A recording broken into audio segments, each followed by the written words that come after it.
Today, I'm going to talk about how we are building a path to 100 million in revenue a year, bootstrapped. My name is Eric Su, and I am the founder of a holding company called Leveling Up, and I'm here to level up the world. So let's jump into it. So when we think about the different businesses that we have a ad agency, which is called Single Grain.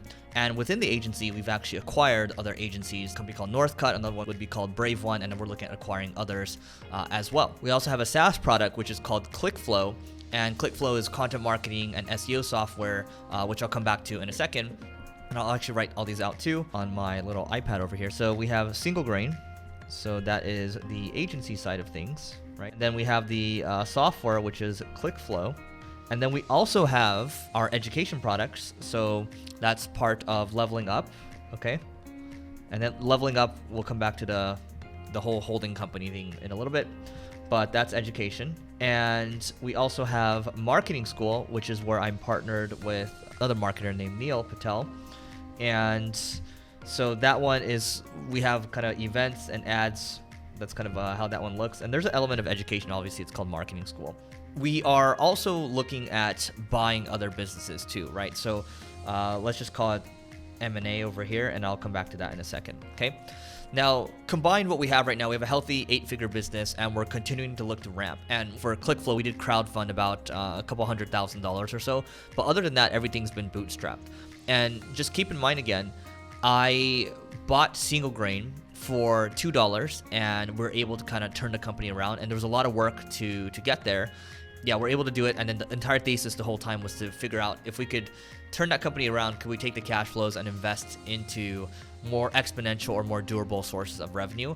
And largely, we've been able to do that. So the vision has been able to happen. And over the years, we've created other media properties. We've released a book called Leveling Up as well, which is kind of my philosophy. So everything is building around this whole leveling up philosophy, right? So earlier I talked about leveling up the world, and that's a very broad mission that I'll never be able to accomplish in my life, but that's something that can live on without me, right? And so if everything lives within the leveling up organization here, it's a lot easier because we use the businesses as our canvas to kind of point to people and say, hey, look, this is how we're leveling up the world. This is how we're proving that we can do it. And we've done it so many times, and you can too, right? The book is basically the philosophy on playing the game of life and mastering the game of life. When you look at life as a game, it becomes more fun. Business is a good way to acquire the resources that you need to make the biggest impact that you'd like on the world. I'm not saying everyone needs to start a business. I'm just saying that's how we're doing it. And if you look at the most successful people in the world, they have businesses, or they're investing, right? Or they take in the revenues from the business and they continue to invest. They're not saving by any means, right? Which is what we've been taught by our parents, right? To continue to save money, work, work, and then get pension at the very end, and then live off of Social Security. So that, to me at least, is not the way. The goal of Leveling Up is to get 1% better every single day. When we think about what we've been doing, so again, bought the agency for $2. It was a failing company, and we were able to turn it around.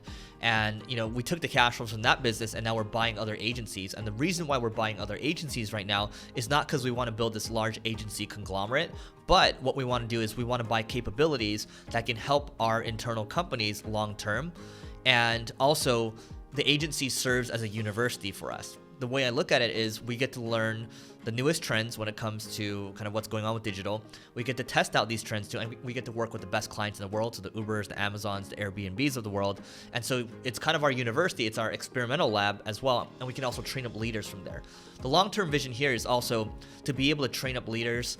We have Marketing School, right? There's Leveling Up School, and we eventually want to have CEO School too. We want to have Management School, so we want to train people up on our own terms, right? And a lot of companies out there in the world, they have their own university programs for internal purposes. Sure, we'll roll it out to people that work for us, but also we want to roll it out to other people around the world. We kind of want to make it accessible to more people because they need these, so that there's the educational aspect, and we can also generate more revenue that way.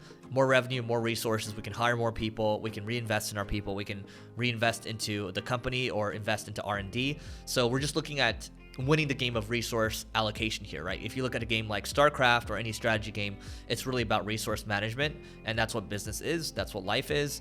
It's fun to look at it in that lens too, right? So right now what we're looking at doing, this is recorded as of September of 2021, we are looking at acquiring other agencies because we need more capabilities around analytics. We need more capabilities around creative. We need maybe more capabilities around engineering as well, and product, right? And so it's what's been good for us too is when we look at acquiring these other agencies, because we've built out the podcast over the years, whether it's Leveling Up or Marketing School, the YouTube channel as an example, we've built up somewhat of a name in the marketing space, right? And we can leverage a little bit of brand equity that we have. So when we're talking to people, they know who we are, they trust us more, they look at our culture, and they judge us based on the conversations that they've had with me as well. And it's easier to get a deal done because the trust has been pre-built already, and you're going to get better terms that way as well. And so that's one way we're looking at it, but also because we have a foothold when it comes to the world of software. So I've spoken at conferences like SaaStr, spoken at conferences like SaaStock. We rank well for agency type of words around SaaS, right? We worked with a lot of SaaS clients too. Because we have kind of that foothold there, when we're niching down a little bit, we understand SaaS well, and so it makes sense for us to think about buying other SaaS companies. By the way, there's a reason why I invested into MicroAquire, which is the Zillow of mergers and acquisitions. Because working with Andrew, I can just talk to him and say, hey, like, what else are you seeing out there? I also know brokers from other companies such as FE International. I'm good friends with them as well. And so, actually next week I'm going to a buying a business conference, right, where it's all owners. And so my focus for the next 12 months is to think about deal flow, right? Where am I going to get deal flow from? How am I going to build these relationships with people? How I'm going to continue to build my audiences, because that helps with deal flow too. It helps with recruiting.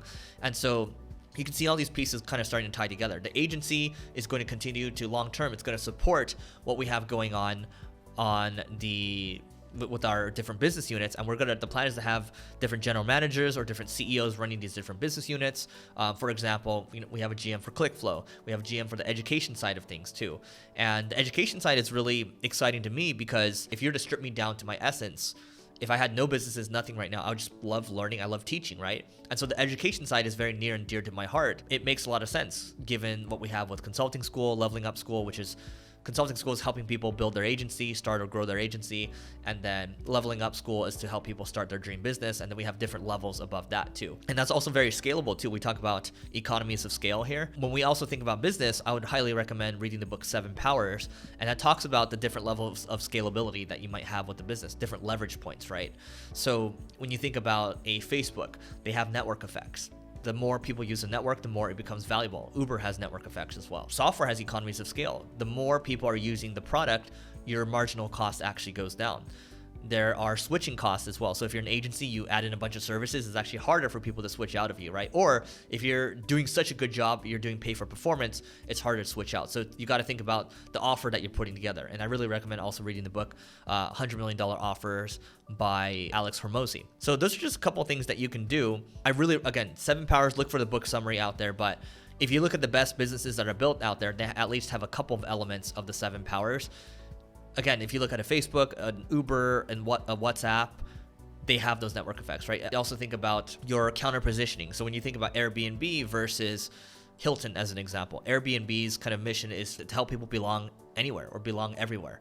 You can't necessarily say that with like a Hilton. We look at the businesses, how we're thinking about this is we're looking at all the businesses that are very successful out there, and we're looking at what fits within the 7 Powers, and we're also looking at bolstering our team as well. And we know this is a very long-term game. We're also modeling ourselves after kind of Berkshire Hathaway, right? It's, buy great businesses and hold them long-term. And sometimes a business might be trending downwards, like newspapers as an example, and you might have to get rid of that business, or management might not be as good anymore. You might have to turn over management, or eventually if they ran the company to the ground, you might have to get rid of the company, right? I'm the majority shareholders of all these different business units out there. We can call these shots, and as long as I look at things from a long-term lens, looking at taking care of our people, looking at taking care of the culture, looking at our overall our mission, vision, values, all that stuff drives long-term growth.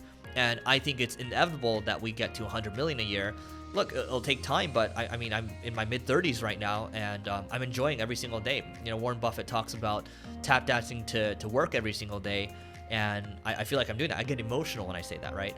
So If you enjoyed videos like this, I am going to create more stuff like this. Just hit the subscribe and hit the bell button and leave a comment below. If you are interested in building $100 million, tell us what that $100 million business is and tell us maybe why you don't want to do that, right? So that is it for this video, and we will catch you in the next one.